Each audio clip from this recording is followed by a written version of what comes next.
On m'appelle Komlan Boris Bamenou, je suis le secrétaire permanent de l'OCTSBT, entendez organe des collectivités territoriales transfrontalières du Sud Bénin-Togo, regroupant 9 communes, à savoir du côté du Bénin, Grand Popo, Atim et Lokossa, du côté du Togo, Lac 1 à Néha, Lac 2 à Klakou, Lac 3 à Gaudranfort, Bamono 1 à Fagnan, Bamono 2 à Kitogon et Yoto 3 à Boto, au Togo.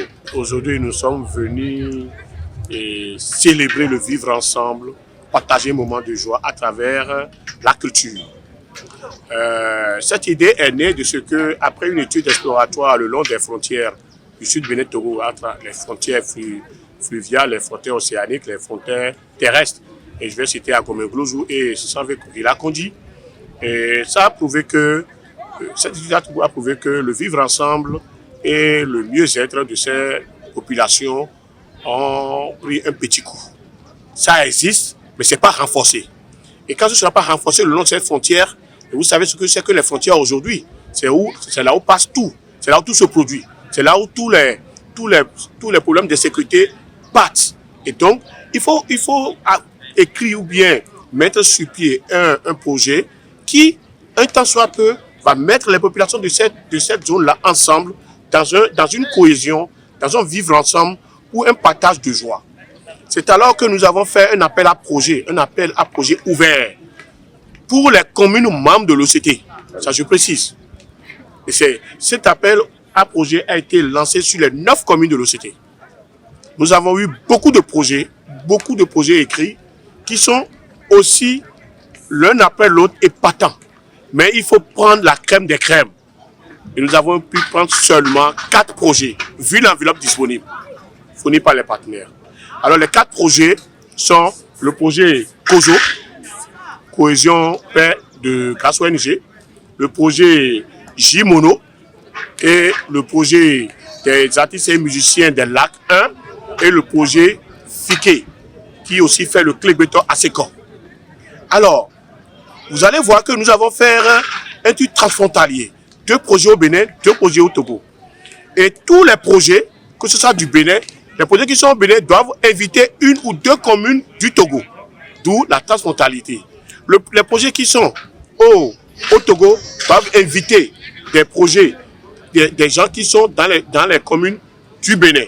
La transfrontalité. Je donne un exemple. Hier, on avait fait un truc éductour avec J-Mono. Et le jeudi, les Togolais étaient dans le Bénin, on fait un circuit touristique. Éductour. Hier, c'est moi qui ai conduit la délégation. Les Togolais, les Béninois ont traversé la frontière pour aller au Togo, pour aller découvrir les sites touristiques jusqu'à aller avec Bachok. Là, on prend la pièce sacrée. Et parmi les Béninois qui étaient allés là-bas, il y en a, parmi eux, c'est la première fois qu'ils mettent pied sur le sol togolais. C'est la première fois qu'ils sont allés voir ce qu'on appelle fresque murale. C'est la première fois qu'ils sont allés voir avec Bachok. Là, on prend la pièce sacrée, tous les gens en pays. Et donc, voilà un peu les acquis à capitaliser sur ces projets-là. Aujourd'hui, nous sommes ici sur le festival Clé Béton de Grand Popo, conduit par Grâce ONG.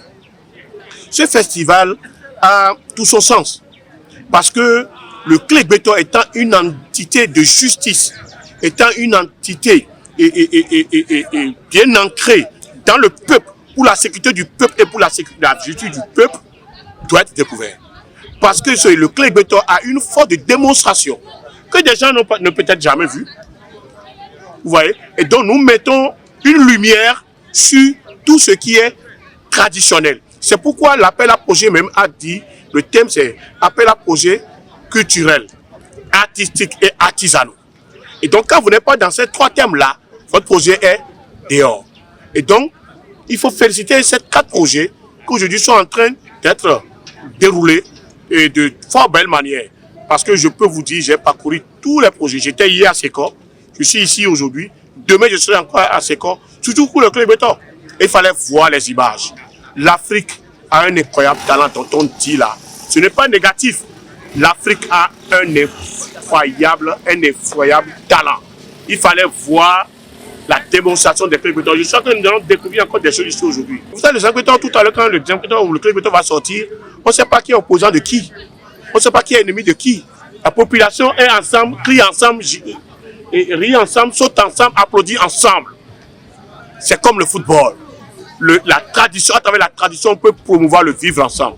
On peut promouvoir la cohésion. On peut promouvoir la paix. Et à travers la culture, à travers nos entités endogènes, on peut se pardonner. Et je profite pour remercier nos partenaires, à savoir la coopération suisse, l'UEMOA, qui n'ont ménagé aucun effort, qui mobilisent tous les ans des sous, de l'argent à mettre à disposition de l'OCTSBT pour développer, dérouler son programme d'action afin d'impacter et le vivre ensemble, la cohésion, de développer la zone côtière. Parce que cette zone, les zones frontalières sont en rang des politiques nationales. Si les politiques nationales n'arrivent pas à impacter les zones frontalières, il faut que les communes qui sont des administrations de proximité puissent mutualiser leurs efforts, puissent se mettre ensemble, se donner la main pour développer des projets structurants, pour donner des réponses aux questions de vie, aux questions de cadre de vie, aux questions de santé, aux questions de scolarité des habitants vivant sur la côte. Voilà un peu, chers journalistes, ce qui est derrière, et tout ceci est possible grâce à nos partenaires que je veux encore citer parce qu'il faut toujours les remercier, Coopération Suisse et l'UEMOA. J'ai salué deux hommes de vision et d'action, deux hommes pragmatiques et deux hommes qui savent que leurs peuples sont des peuples frères qui se sont donné la main. Je veux nommer le président, son excellent le président Patrice Guillaume Atanas Talon. Je veux nommer le président du conseil Fort et Swaziland Yadema du Togo. Les deux là ont vu très loin et très tôt ont signé une convention de coopération transfrontalière qui est le soubassement aujourd'hui qui nous donne la force de naître.